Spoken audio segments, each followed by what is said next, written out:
In the 3rd year of the reign of Jehoiakim king of Judah, Nebuchadnezzar king of Babylon came to Jerusalem and besieged it. And the Lord delivered Jehoiakim king of Judah into his hand, along with some of the articles from the temple of God. These he carried off to the temple of his God in Babylonia and put in the treasure house of his God. Then the king ordered Ashpenaz, chief of his court officials, to bring into the king's service some of the Israelites from the royal family and the nobility. Young men without any physical defect, handsome, showing aptitude for every kind of learning, well-informed, quick to understand, and qualified to serve in the king's palace. He was to teach them the language and literature of the Babylonians. The king assigned them a daily amount of food and wine from the king's table. They were to be trained for 3 years, and after that they were to enter the king's service. Among those who were chosen were some from Judah: Daniel, Hananiah, Mishael, and Azariah. The chief official gave them new names: to Daniel, the name Belteshazzar; to Hananiah, Shadrach; to Mishael, Meshach; and to Azariah, Abednego. But Daniel resolved not to defile himself with the royal food and wine, and he asked the chief official for permission not to defile himself this way. Now God had caused the official to show favor and compassion to Daniel. But the official told Daniel, "I am afraid of my lord the king, who has assigned your food and drink. Why should he see you looking worse than the other young men your age? The king would then have my head because of you." Daniel then said to the guard whom the chief official had appointed over Daniel, Hananiah, Mishael, and Azariah, "Please test your servants for 10 days, give us nothing but vegetables to eat and water to drink. Then compare our appearance with that of the young men who eat the royal food, and treat your servants in accordance with what you see." So he agreed to this and tested them for 10 days. At the end of the 10 days they looked healthier and better nourished than any of the young men who ate the royal food. So the guard took away their choice food and the wine they were to drink and gave them vegetables instead. To these 4 young men God gave knowledge and understanding of all kinds of literature and learning. And Daniel could understand visions and dreams of all kinds. At the end of the time set by the king to bring them into his service, the chief official presented them to Nebuchadnezzar. The king talked with them, and he found none equal to Daniel, Hananiah, Mishael, and Azariah, so they entered the king's service. In every matter of wisdom and understanding about which the king questioned them, he found them 10 times better than all the magicians and enchanters in his whole kingdom. And Daniel remained there until the 1st year of King Cyrus. In the 2nd year of his reign, Nebuchadnezzar had dreams, his mind was troubled and he could not sleep. So the king summoned the magicians, enchanters, sorcerers, and astrologers to tell him what he had dreamed. When they came in and stood before the king, he said to them, "I have had a dream that troubles me and I want to know what it means." Then the astrologers answered the king, "May the king live forever. Tell your servants the dream, and we will interpret it." The king replied to the astrologers, "This is what I have firmly decided: if you do not tell me what my dream was and interpret it, I will have you cut into pieces and your houses turned into piles of rubble. But if you tell me the dream and explain it, you will receive from me gifts and rewards in great honor. So tell me the dream and interpret it for me." Once more they replied, "Let the king tell his servants the dream, and we will interpret it." Then the king answered, "I am certain that you are trying to gain time, because you realize that this is what I have firmly decided. If you do not tell me the dream, there is only one penalty for you. You have conspired to tell me misleading and wicked things, hoping the situation will change. So then, tell me the dream, and I will know that you can interpret it for me." The astrologers answered the king, "There is no one on earth who can do what the king asks. No king, however great and mighty, has ever asked such a thing of any magician or enchanter or astrologer. What the king asks is too difficult.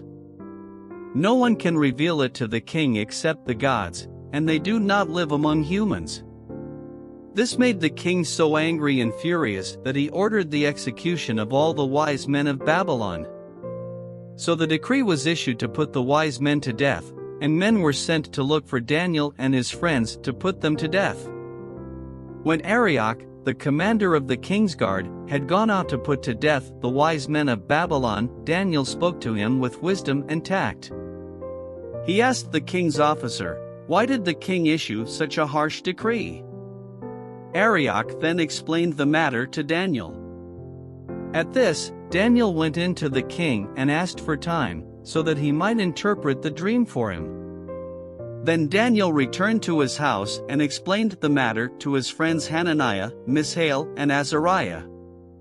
He urged them to plead for mercy from the God of heaven concerning this mystery, so that he and his friends might not be executed with the rest of the wise men of Babylon.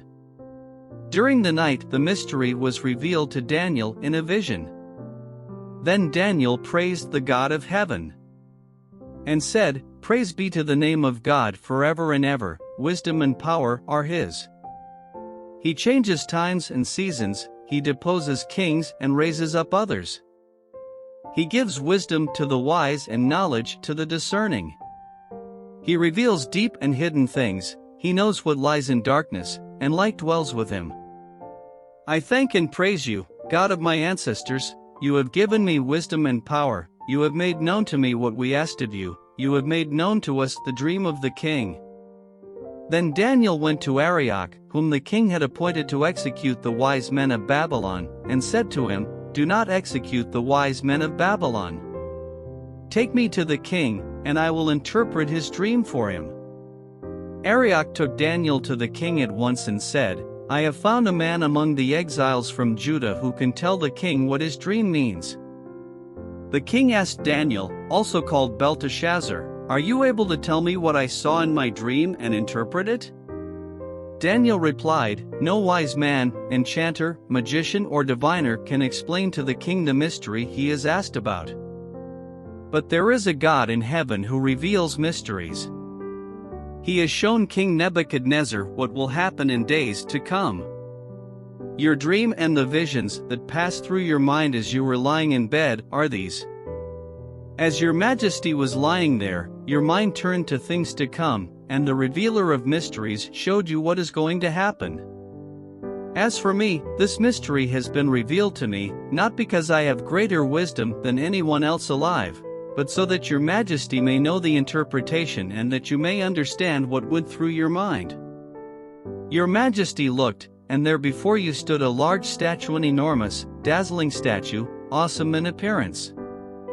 The head of the statue was made of pure gold, its chest and arms of silver, its belly and thighs of bronze, its legs of iron, its feet partly of iron and partly of baked clay. While you were watching, a rock was cut out, but not by human hands. It struck the statue on its feet of iron and clay and smashed them. Then the iron, the clay, the bronze, the silver and the gold were all broken to pieces and became like chaff on a threshing floor in the summer. The wind swept them away without leaving a trace. But the rock that struck the statue became a huge mountain and filled the whole earth. This was the dream, and now we will interpret it to the king. Your Majesty, you are the King of Kings. The God of heaven has given you dominion and power and might and glory. In your hands he has placed all mankind and the beasts of the field and the birds in the sky. Wherever they live, he has made you ruler over them all. You are that head of gold. After you, another kingdom will arise, inferior to yours. Next, a third kingdom, one of bronze, will rule over the whole earth. Finally, there will be a fourth kingdom, strong as iron, for iron breaks and smashes everything, and as iron breaks things to pieces, so it will crush and break all the others. Just as you saw that the feet and toes were partly of baked clay and partly of iron, so this will be a divided kingdom, yet it will have some of the strength of iron in it, even as you saw iron mixed with clay. As the toes were partly iron and partly clay, so this kingdom will be partly strong and partly brittle. And just as you saw the iron mixed with baked clay, so the people will be a mixture and will not remain united, any more than iron mixes with clay. In the time of those kings, the God of heaven will set up a kingdom that will never be destroyed, nor will it be left to another people. It will crush all those kingdoms and bring them to an end, but it will itself endure forever. This is the meaning of the vision of the rock cut out of a mountain, but not by human hands, a rock that broke the iron, the bronze, the clay, the silver and the gold to pieces. The great God has shown the king what will take place in the future. The dream is true and the interpretation is trustworthy. Then King Nebuchadnezzar fell prostrate before Daniel and paid him honor and ordered that an offering and incense be presented to him. The king said to Daniel, "Surely your God is the God of gods and the Lord of kings and a revealer of mysteries, for you were able to reveal this mystery." Then the king placed Daniel in a high position and lavished many gifts on him. He made him ruler over the entire province of Babylon and placed him in charge of all its wise men. Moreover, at Daniel's request, the king appointed Shadrach, Meshach and Abednego administrators over the province of Babylon, while Daniel himself remained at the royal court. King Nebuchadnezzar made an image of gold, 60 cubits high and 6 cubits wide, and set it up on the plain of Dura in the province of Babylon. He then summoned the satraps, prefects, governors, advisors, treasurers, judges, magistrates and all the other provincial officials to come to the dedication of the image he had set up. So the satraps, prefects, governors, advisors, treasurers, judges, magistrates and all the other provincial officials assembled for the dedication of the image that King Nebuchadnezzar had set up, and they stood before it. Then the herald loudly proclaimed, "Nations and peoples of every language, this is what you are commanded to do. As soon as you hear the sound of the horn, flute, zither, lyre, harp, pipe and all kinds of music, you must fall down and worship the image of gold that King Nebuchadnezzar has set up. 6 Whoever does not fall down and worship will immediately be thrown into a blazing furnace." Therefore, as soon as they heard the sound of the horn, flute, zither, lyre, harp and all kinds of music, all the nations and peoples of every language fell down and worshipped the image of gold that King Nebuchadnezzar had set up.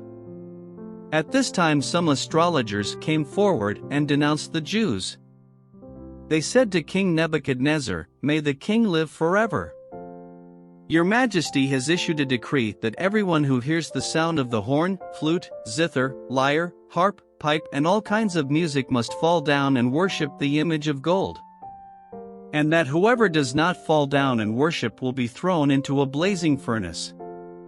But there are some Jews whom you have set over the affairs of the province of Babylon, Shadrach, Meshach and Abednego, who pay no attention to you, your Majesty.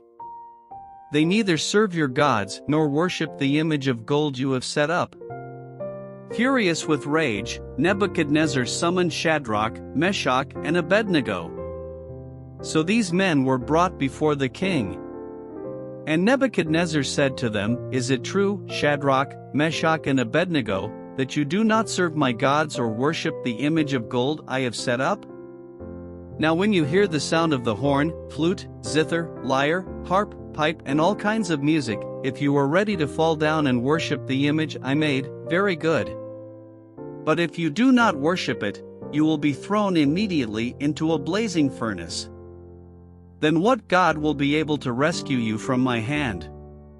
Shadrach, Meshach and Abednego replied to him, "King Nebuchadnezzar, we do not need to defend ourselves before you in this matter. If we are thrown into the blazing furnace, the God we serve is able to deliver us from it, and he will deliver us from your Majesty's hand. But even if he does not, we want you to know, your Majesty, that we will not serve your gods or worship the image of gold you have set up." Then Nebuchadnezzar was furious with Shadrach, Meshach and Abednego, and his attitude toward them changed.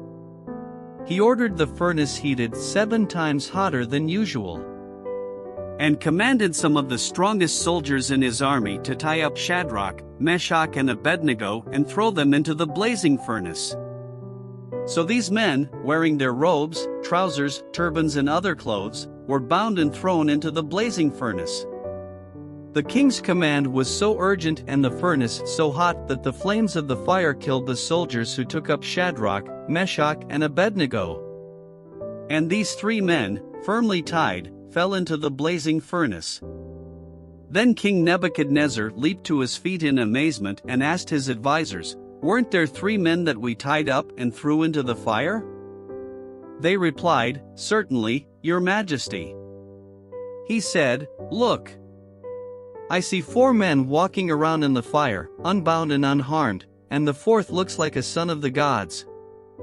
Nebuchadnezzar then approached the opening of the blazing furnace and shouted, "Shadrach, Meshach and Abednego, servants of the Most High God, come out. Come here." So Shadrach, Meshach and Abednego came out of the fire. And the satraps, prefects, governors and royal advisors crowded around them. They saw that the fire had not harmed their bodies, nor was a hair of their heads singed, their robes were not scorched, and there was no smell of fire on them. Then Nebuchadnezzar said, "Praise be to the God of Shadrach, Meshach and Abednego, who has sent his angel and rescued his servants." They trusted in him and defied the king's command and were willing to give up their lives rather than serve or worship any god except their own God. Therefore I decreed that the people of any nation or language who say anything against the God of Shadrach, Meshach and Abednego be cut into pieces and their houses be turned into piles of rubble, for no other God can save in this way. Then the king promoted Shadrach, Meshach and Abednego in the province of Babylon. King Nebuchadnezzar, to the nations and peoples of every language, who live in all the earth, may you prosper greatly. It is my pleasure to tell you about the miraculous signs and wonders that the Most High God has performed for me. How great are His signs, how mighty His wonders! His kingdom is an eternal kingdom, His dominion endures from generation to generation. I, Nebuchadnezzar, was at home in my palace, contented and prosperous. I had a dream that made me afraid. As I was lying in bed, the images and visions that passed through my mind terrified me. So I commanded that all the wise men of Babylon be brought before me to interpret the dream for me. When the magicians, enchanters, astrologers and diviners came, I told them the dream, but they could not interpret it for me. Finally, Daniel came into my presence and I told him the dream. He is called Belshazzar, after the name of my God, and the spirit of the holy gods is in him. I said, "Belteshazzar, chief of the magicians, I know that the spirit of the holy gods is in you, and no mystery is too difficult for you. Here is my dream, interpret it for me." These are the visions I saw while lying in bed. I looked, and there before me stood a tree in the middle of the land. Its height was enormous. The tree grew large and strong, and its top touched the sky. It was visible to the ends of the earth. Its leaves were beautiful, its fruit abundant, and on it was food for all. Under it the wild animals found shelter, and the birds lived in its branches. From it every creature was fed. In the visions I saw while lying in bed, I looked, and there before me was a Holy One, a messenger, coming down from heaven. He called in a loud voice, "Cut down the tree and trim off its branches, strip off its leaves and scatter its fruit. Let the animals flee from under it and the birds from its branches. But let the stump and its roots, bound with iron and bronze, remain in the ground, in the grass of the field. Let him be drenched with the dew of heaven, and let him live with the animals among the plants of the earth. Let his mind be changed from that of a man, and let him be given the mind of an animal, till 7 times pass by for him." The decision is announced by messengers. The holy ones declare the verdict, so that the living may know that the Most High is sovereign over all kingdoms on earth and gives them to anyone he wishes and sets over them the lowliest of people. This is the dream that I, King Nebuchadnezzar, had. Now, "Belteshazzar, tell me what it means, for none of the wise men in my kingdom can interpret it for me. But you can, because the spirit of the holy gods is in you." Then Daniel, also called Belteshazzar, was greatly perplexed for a time, and his thoughts terrified him. So the king said, "Belteshazzar, do not let the dream or its meaning alarm you."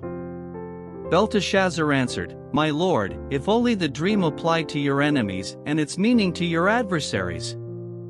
The tree you saw, which grew large and strong, with its top touching the sky, visible to the whole earth, with beautiful leaves and abundant fruit, providing food for all, giving shelter to the wild animals, and having nesting places in its branches for the birds. Your Majesty, you are that tree. You have become great and strong, your greatness has grown until it reaches the sky, and your dominion extends to distant parts of the earth. Your Majesty saw a holy one, a messenger, coming down from heaven and saying, 'Cut down the tree and destroy it, but leave the stump, bound with iron and bronze, in the grass of the field, while its roots remain in the ground. Let him be drenched with the dew of heaven, let him live like the wild animals, until 7 times pass by for him.'" This is the interpretation, Your Majesty, and this is the decree the Most High has issued against my lord the king. You will be driven away from people and will live with the wild animals. You will eat grass like the ox and be drenched with the dew of heaven. 7 times will pass by for you until you acknowledge that the Most High is sovereign over all kingdoms on earth and gives them to anyone he wishes. The command to leave the stump of the tree with its roots means that your kingdom will be restored to you when you acknowledge that heaven rules. Therefore, Your Majesty, be pleased to accept my advice. Renounce your sins by doing what is right, and your wickedness by being kind to the oppressed. It may be that then your prosperity will continue. All this happened to King Nebuchadnezzar. 12 months later, as the king was walking on the roof of the royal palace of Babylon, he said, "Is not this the great Babylon I have built as the royal residence, by my mighty power and for the glory of my majesty?" Even as the words were on his lips, a voice came from heaven, "This is what is decreed for you, King Nebuchadnezzar, your royal authority has been taken from you. You will be driven away from people and will live with the wild animals. You will eat grass like the ox. 7 times will pass by for you until you acknowledge that the Most High is sovereign over all kingdoms on earth and gives them to anyone he wishes." Immediately what had been said about Nebuchadnezzar was fulfilled. He was driven away from people and ate grass like the ox. His body was drenched with the dew of heaven until his hair grew like the feathers of an eagle and his nails like the claws of a bird. At the end of that time, I, Nebuchadnezzar, raised my eyes toward heaven, and my sanity was restored. Then I praised the Most High, I honored and glorified him who lives forever. His dominion is an eternal dominion, his kingdom endures from generation to generation. All the peoples of the earth are regarded as nothing. He does as he pleases with the powers of heaven and the peoples of the earth. No one can hold back his hand or say to him, "What have you done?" At the same time that my sanity was restored, my honor and splendor were returned to me for the glory of my kingdom. My advisors and nobles sought me out, and I was restored to my throne and became even greater than before. Now I, Nebuchadnezzar, praise and exalt and glorify the King of heaven, because everything he does is right and all his ways are just. And those who walk in pride he is able to humble. King Belshazzar gave a great banquet for 1,000 of his nobles and drank wine with them. While Belshazzar was drinking his wine, he gave orders to bring in the gold and silver goblets that Nebuchadnezzar his father had taken from the temple in Jerusalem, so that the king and his nobles, his wives and his concubines might drink from them. So they brought in the gold goblets that had been taken from the temple of God in Jerusalem, and the king and his nobles, his wives and his concubines drank from them. As they drank the wine, they praised the gods of gold and silver, of bronze, iron, wood and stone. Suddenly the fingers of a human hand appeared and wrote on the plaster of the wall, near the lampstand in the royal palace. The king watched the hand as it wrote. His face turned pale and he was so frightened that his legs became weak and his knees were knocking. The king summoned the enchanters, astrologers, and diviners. Then he said to these wise men of Babylon, "Whoever reads this writing and tells me what it means will be clothed in purple and have a gold chain placed around his neck, and he will be made the third highest ruler in the kingdom." Then all the king's wise men came in, but they could not read the writing or tell the king what it meant. So King Belshazzar became even more terrified and his face grew more pale. His nobles were baffled. The queen, hearing the voices of the king and his nobles, came into the banquet hall. "May the king live forever," she said. "Don't be alarmed. Don't look so pale. There is a man in your kingdom who has the spirit of the holy gods in him. In the time of your father he was found to have insight and intelligence and wisdom like that of the gods. Your father, King Nebuchadnezzar, appointed him chief of the magicians, enchanters, astrologers, and diviners. He did this because Daniel, whom the king called Belteshazzar, was found to have a keen mind and knowledge and understanding, and also the ability to interpret dreams, explain riddles and solve difficult problems. Call for Daniel, and he will tell you what the writing means." So Daniel was brought before the king, and the king said to him, "Are you Daniel, one of the exiles my father the king brought from Judah? I have heard that the spirit of the gods is in you and that you have insight, intelligence, and outstanding wisdom. The wise men and enchanters were brought before me to read this writing and tell me what it means, but they could not explain it. Now I have heard that you are able to give interpretations and to solve difficult problems. If you can read this writing and tell me what it means, you will be clothed in purple and have a gold chain placed around your neck, and you will be made the third highest ruler in the kingdom." Then Daniel answered the king, "You may keep your gifts for yourself and give your rewards to someone else. Nevertheless, I will read the writing for the king and tell him what it means. Your Majesty, the Most High God gave your father Nebuchadnezzar sovereignty and greatness and glory and splendor. Because of the high position he gave him, all the nations and peoples of every language dreaded and feared him. Those the king wanted to put to death, he put to death, those he wanted to spare, he spared, those he wanted to promote, he promoted, and those he wanted to humble, he humbled. But when his heart became arrogant and hardened with pride, he was deposed from his royal throne and stripped of his glory. He was driven away from people and given the mind of an animal, he lived with the wild donkeys and ate grass like the ox, and his body was drenched with the dew of heaven, until he acknowledged that the Most High God is sovereign over all kingdoms on earth and sets over them anyone he wishes. But you, Belshazzar, his son, have not humbled yourself, though you knew all this. Instead, you have set yourself up against the Lord of heaven. You had the goblets from his temple brought to you, and you and your nobles, your wives and your concubines drank wine from them. You praised the gods of silver and gold, of bronze, iron, wood and stone, which cannot see or hear or understand. But you did not honor the God who holds in his hand your life and all your ways. Therefore he sent the hand that wrote the inscription. This is the inscription that was written, Min, Tekel, Parsin. Here is what these words mean, God has numbered the days of your reign and brought it to an end. Tekel, you have been weighed on the scales and found wanting. Perez, your kingdom is divided and given to the Medes and Persians. Then at Belshazzar's command, Daniel was clothed in purple, a gold chain was placed around his neck, and he was proclaimed the third highest ruler in the kingdom. That very night Belshazzar, king of the Babylonians, was slain. And Darius the Mede took over the kingdom, at the age of 62. It pleased Darius to appoint 120 satraps to rule throughout the kingdom, with 3 administrators over them, one of whom was Daniel. The satraps were made accountable to them so that the king might not suffer loss.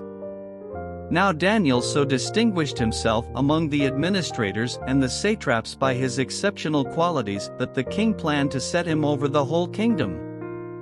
At this, the administrators and the satraps tried to find grounds for charges against Daniel in his conduct of government affairs, but they were unable to do so. They could find no corruption in him, because he was trustworthy and neither corrupt nor negligent. Finally, these men said, "We will never find any basis for charges against this man Daniel unless it has something to do with the law of his God."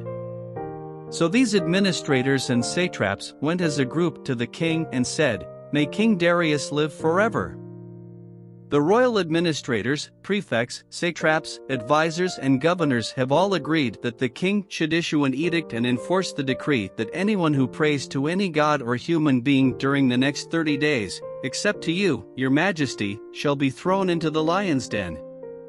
Now, your majesty, issue the decree and put it in writing so that it cannot be altered in accordance with the law of the Medes and Persians, which cannot be repealed. So King Darius put the decree in writing. Now when Daniel learned that the decree had been published, he went home to his upstairs room where the windows opened toward Jerusalem. 3 times a day he got down on his knees and prayed, giving thanks to his God, just as he had done before. Then these men went as a group and found Daniel praying and asking God for help. So they went to the king and spoke to him about his royal decree. "Did you not publish a decree that during the next 30 days anyone who prays to any god or human being except to you, your majesty, would be thrown into the lion's den?" The king answered, "The decree stands in accordance with the law of the Medes and Persians, which cannot be repealed." Then they said to the king, "Daniel, who is one of the exiles from Judah, pays no attention to you, your majesty, or to the decree you put in writing. He still prays 3 times a day." When the king heard this, he was greatly distressed. He was determined to rescue Daniel and made every effort until sundown to save him. Then the men went as a group to King Darius and said to him, "Remember, your majesty, that according to the law of the Medes and Persians no decree or edict that the king issues can be changed." So the king gave the order, and they brought Daniel and threw him into the lion's den. The king said to Daniel, "May your God, whom you serve continually, rescue you." A stone was brought and placed over the mouth of the den, and the king sealed it with his own signet ring and with the rings of his nobles, so that Daniel's situation might not be changed. Then the king returned to his palace and spent the night without eating and without any entertainment being brought to him. And he could not sleep. At the first light of dawn, the king got up and hurried to the lion's den. When he came near the den, he called to Daniel in an anguished voice, "Daniel, servant of the living God, has your God, whom you serve continually, been able to rescue you from the lions?" Daniel answered, "May the king live forever. My God sent his angel, and he shut the mouths of the lions. They have not hurt me, because I was found innocent in his sight. Nor have I ever done any wrong before you, your majesty." The king was overjoyed and gave orders to lift Daniel out of the den. And when Daniel was lifted from the den, no wound was found on him, because he had trusted in his God. At the king's command, the men who had falsely accused Daniel were brought in and thrown into the lion's den, along with their wives and children. And before they reached the floor of the den, the lions overpowered them and crushed all their bones. Then King Darius wrote to all the nations and peoples of every language in all the earth, "May you prosper greatly. I issue a decree that in every part of my kingdom people must fear and reverence the God of Daniel. For he is the living God and he endures forever, his kingdom will not be destroyed, his dominion will never end. He rescues and he saves, he performs signs and wonders in the heavens and on the earth. He has rescued Daniel from the power of the lions." So Daniel prospered during the reign of Darius and the reign of Cyrus the Persian. In the first year of Belshazzar king of Babylon, Daniel had a dream, and visions passed through his mind as he was lying in bed. He wrote down the substance of his dream. Daniel said, "In my vision at night I looked, and there before me were the four winds of heaven churning up the great sea.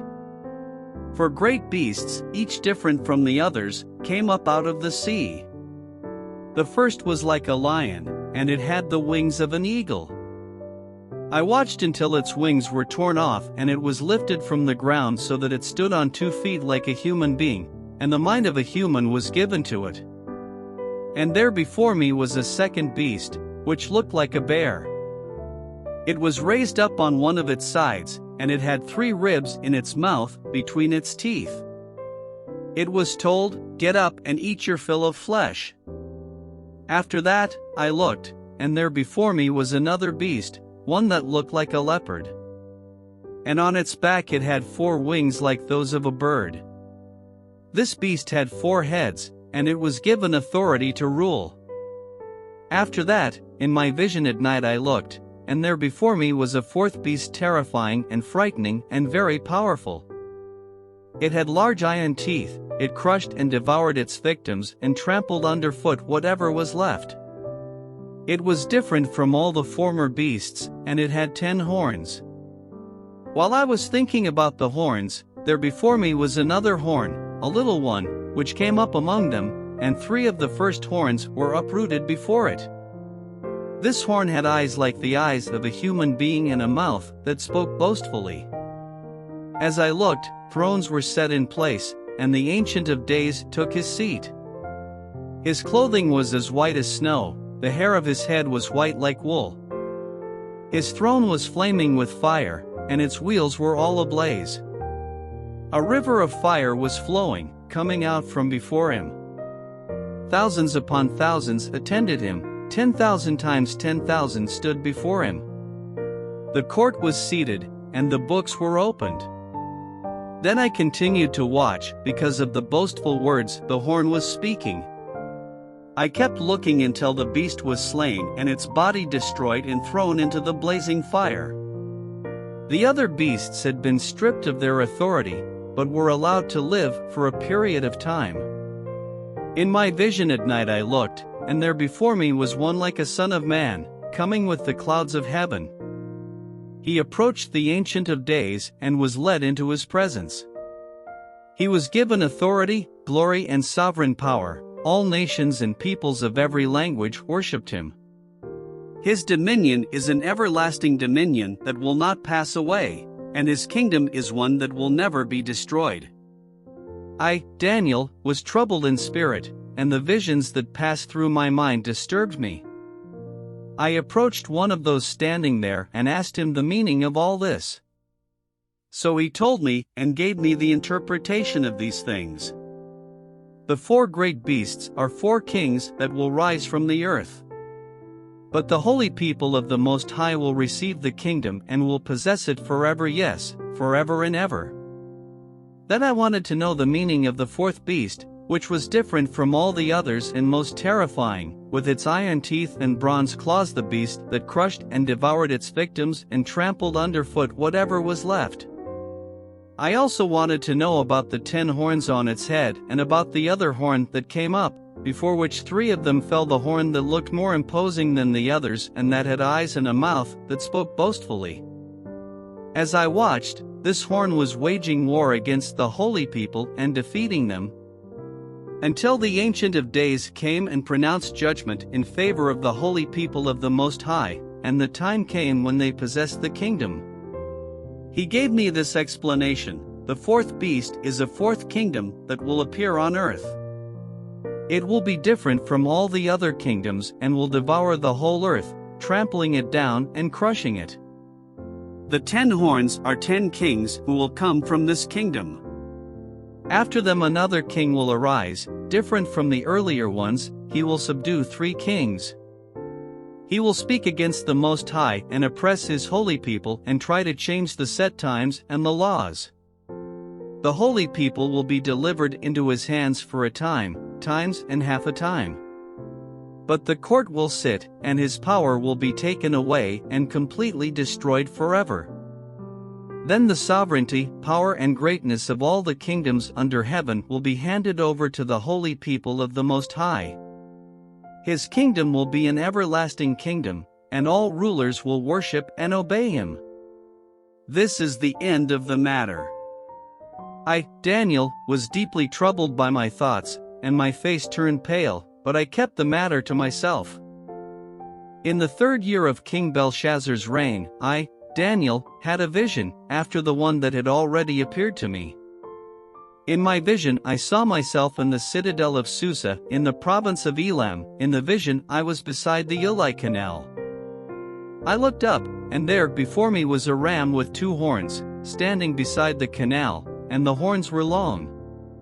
One of the horns was longer than the other but grew up later. I watched the ram as it charged toward the west and the north and the south. No animal could stand against it, and none could rescue from its power. It did as it pleased and became great. As I was thinking about this, suddenly a goat with a prominent horn between its eyes came from the west, crossing the whole earth without touching the ground. It came toward the 2-horned ram I had seen standing beside the canal and charged at it in great rage. I saw it attack the ram furiously, striking the ram and shattering its 2 horns. The ram was powerless to stand against it. The goat knocked it to the ground and trampled on it, and none could rescue the ram from its power. The goat became very great, but at the height of its power the large horn was broken off, and in its place 4 prominent horns grew up toward the 4 winds of heaven. Out of one of them came another horn, which started small but grew in power to the south and to the east and toward the beautiful land. It grew until it reached the host of the heavens, and it threw some of the starry host down to the earth and trampled on them. It set itself up to be as great as the commander of the army of the Lord. It took away the daily sacrifice from the Lord, and his sanctuary was thrown down. Because of rebellion, the Lord's people and the daily sacrifice were given over to it. It prospered in everything it did, and truth was thrown to the ground. Then I heard a holy one speaking, and another holy one said to him, "How long will it take for the vision to be fulfilled, the vision concerning the daily sacrifice, the rebellion that causes desolation, the surrender of the sanctuary and the trampling underfoot of the Lord's people?" He said to me, "It will take 2,300 evenings and mornings, then the sanctuary will be reconsecrated." While I, Daniel, was watching the vision and trying to understand it, there before me stood one who looked like a man. And I heard a man's voice from the Ulai calling, "Gabriel, tell this man the meaning of the vision." As he came near the place where I was standing, I was terrified and fell prostrate. "Son of man," he said to me, "understand that the vision concerns the time of the end." While he was speaking to me, I was in a deep sleep, with my face to the ground. Then he touched me and raised me to my feet. He said, "I am going to tell you what will happen later in the time of wrath, because the vision concerns the appointed time of the end. The 2-horned ram that you saw represents the kings of Media and Persia. The shaggy goat is the king of Greece, and the large horn between its eyes is the first king. The 4 horns that replace the one that was broken off represent 4 kingdoms that will emerge from his nation but will not have the same power. In the latter part of their reign, when rebels have become completely wicked, a fierce-looking king, a master of intrigue, will arise. He will become very strong, but not by his own power. He will cause astounding devastation and will succeed in whatever he does. He will destroy those who are mighty, the holy people. He will cause deceit to prosper, and he will consider himself superior. When they feel secure, he will destroy many and take his stand against the Prince of Princes. Yet he will be destroyed, but not by human power. The vision of the evenings and mornings that has been given you is true, but seal up the vision, for it concerns the distant future." I, Daniel, was worn out. I lay exhausted for several days. Then I got up and went about the king's business. I was appalled by the vision, it was beyond understanding. In the first year of Darius son of Xerxes, a Mede by descent, who was made ruler over the Babylonian kingdom. In the first year of his reign, I, Daniel, understood from the scriptures, according to the word of the Lord given to Jeremiah the prophet, that the desolation of Jerusalem would last 70 years. So I turned to the Lord God and pleaded with him in prayer and petition, in fasting, and in sackcloth and ashes. I prayed to the Lord my God and confessed, Lord, the great and awesome God, who keeps his covenant of love with those who love him and keep his commandments. We have sinned and done wrong. We have been wicked and have rebelled. We have turned away from your commands and laws. We have not listened to your servants the prophets, who spoke in your name to our kings, our princes, and our ancestors, and to all the people of the land. Lord, you are righteous, but this day we are covered with shame, the people of Judah and the inhabitants of Jerusalem and all Israel, both near and far, in all the countries where you have scattered us because of our unfaithfulness to you.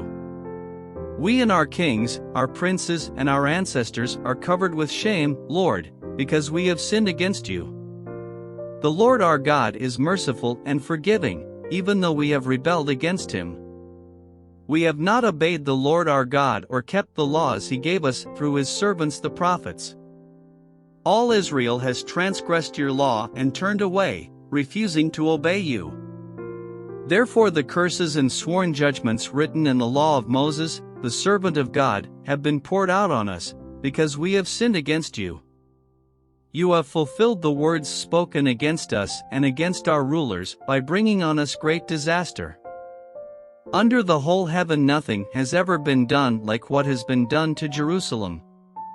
Just as it is written in the law of Moses, all this disaster has come on us, yet we have not sought the favor of the Lord our God by turning from our sins and giving attention to your truth. The Lord did not hesitate to bring the disaster on us, for the Lord our God is righteous in everything he does, yet we have not obeyed him. Now, Lord our God, who brought your people out of Egypt with a mighty hand and who made for yourself a name that endures to this day, we have sinned, we have done wrong. Lord, in keeping with all your righteous acts, turn away your anger and your wrath from Jerusalem, your city, your holy hill. Our sins and the iniquities of our ancestors have made Jerusalem and your people an object of scorn to all those around us. Now, our God, hear the prayers and petitions of your servant. For your sake, Lord, look with favor on your desolate sanctuary. Give ear, our God, and hear, open your eyes and see the desolation of the city that bears your name. We do not make requests of you because we are righteous, but because of your great mercy. Lord, listen. Lord, forgive. Lord, hear and act. For your sake, my God, do not delay, because your city and your people bear your name. While I was speaking and praying, confessing my sin and the sin of my people Israel and making my request to the Lord my God for his holy hill. While I was still in prayer, Gabriel, the man I had seen in the earlier vision, came to me in swift flight about the time of the evening sacrifice. He instructed me and said to me, Daniel, I have now come to give you insight and understanding. As soon as you began to pray, a word went out, which I have come to tell you, for you are highly esteemed. Therefore, consider the word and understand the vision. 77s are decreed for your people and your holy city to finish transgression, to put an end to sin, to atone for wickedness, to bring in everlasting righteousness, to seal up vision and prophecy and to anoint the most holy place. Know and understand this, from the time the word goes out to restore and rebuild Jerusalem until the Anointed One, the ruler, comes, there will be 7 sevens and 62 sevens. It will be rebuilt with streets and a trench, but in times of trouble. After the 62 sevens, the Anointed One will be put to death and will have nothing. The people of the ruler who will come will destroy the city and the sanctuary. The end will come like a flood, war will continue until the end, and desolations have been decreed. He will confirm a covenant with many for 1 7. In the middle of the 7 he will put an end to sacrifice and offering. And at the temple he will set up an abomination that causes desolation, until the end that is decreed is poured out on him. In the 3rd year of Cyrus king of Persia, a revelation was given to Daniel, who was called Belshazzar. Its message was true and it concerned a great war. The understanding of the message came to him in a vision. At that time I, Daniel, mourned for 3 weeks. I ate no choice food, no meat or wine touched my lips, and I used no lotions at all until the 3 weeks were over. On the 24th day of the 1st month, as I was standing on the bank of the great river, the Tigris, I looked up and there before me was a man dressed in linen, with a belt of fine gold from Uphaz around his waist.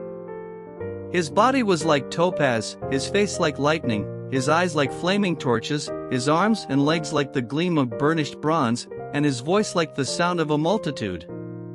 I, Daniel, was the only one who saw the vision. Those who were with me did not see it, but such terror overwhelmed them that they fled and hid themselves.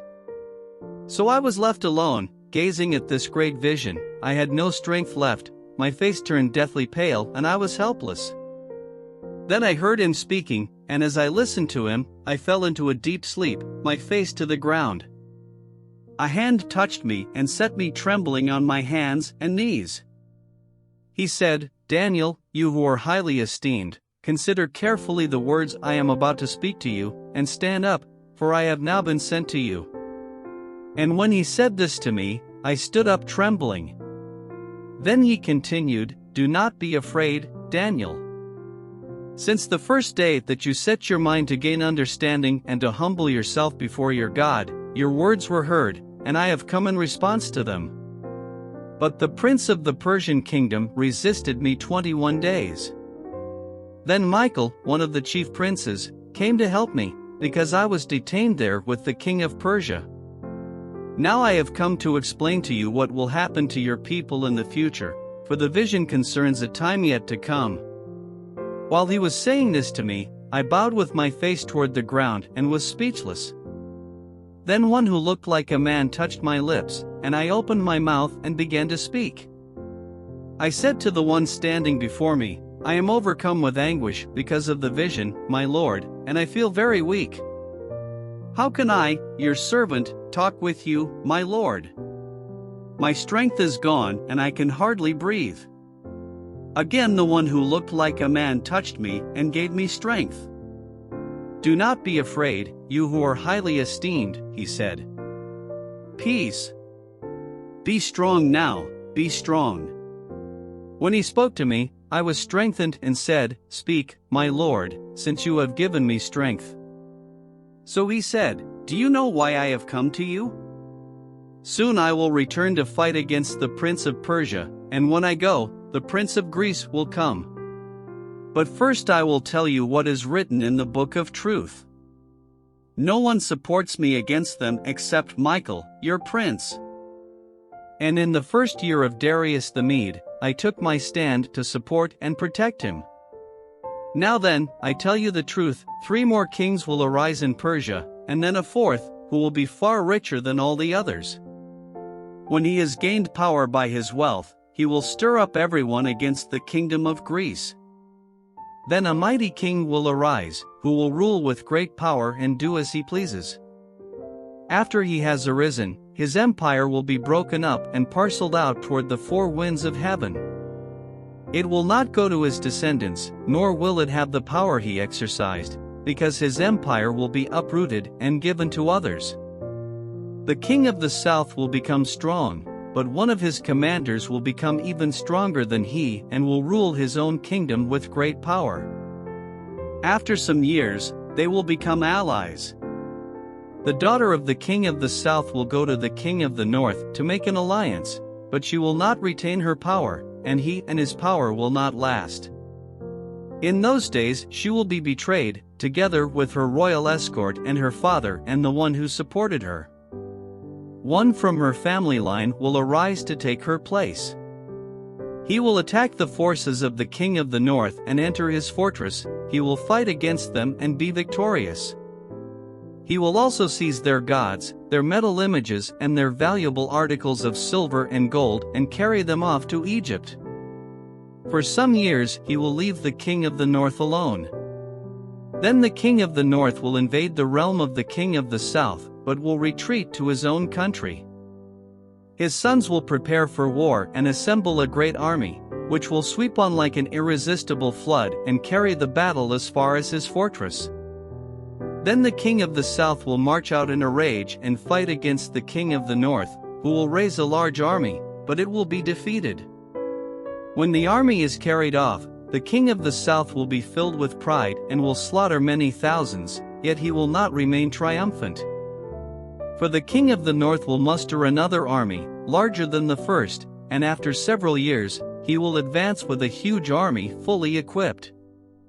In those times, many will rise against the king of the south. Those who are violent among your own people will rebel in fulfillment of the vision, but without success. Then the king of the north will come and build up siege ramps and will capture a fortified city. The forces of the south will be powerless to resist, even their best troops will not have the strength to stand. The invader will do as he pleases, no one will be able to stand against him.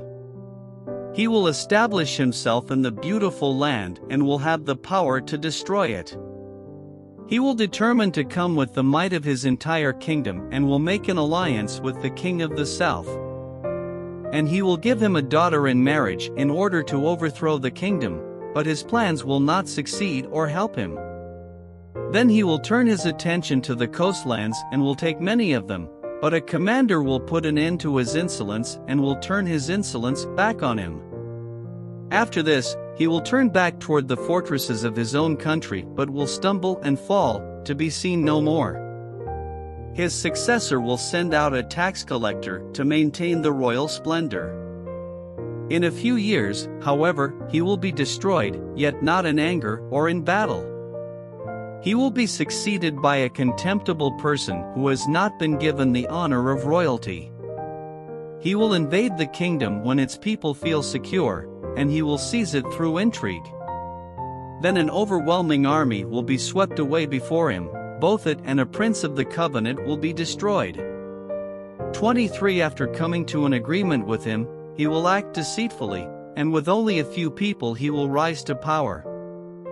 When the richest provinces feel secure, he will invade them and will achieve what neither his fathers nor his forefathers did. He will distribute plunder, loot and wealth among his followers. He will plot the overthrow of fortresses but only for a time. With a large army he will stir up his strength and courage against the king of the south. The king of the south will wage war with a large and very powerful army, but he will not be able to stand because of the plots devised against him. Those who eat from the king's provisions will try to destroy him, his army will be swept away, and many will fall in battle. The two kings, with their hearts bent on evil, will sit at the same table and lie to each other, but to no avail, because an end will still come at the appointed time. The king of the north will return to his own country with great wealth, but his heart will be set against the holy covenant. He will take action against it and then return to his own country. At the appointed time he will invade the south again, but this time the outcome will be different from what it was before. Ships of the western coastlands will oppose him, and he will lose heart. Then he will turn back and vent his fury against the holy covenant. He will return and show favor to those who forsake the holy covenant. His armed forces will rise up to desecrate the temple fortress and will abolish the daily sacrifice.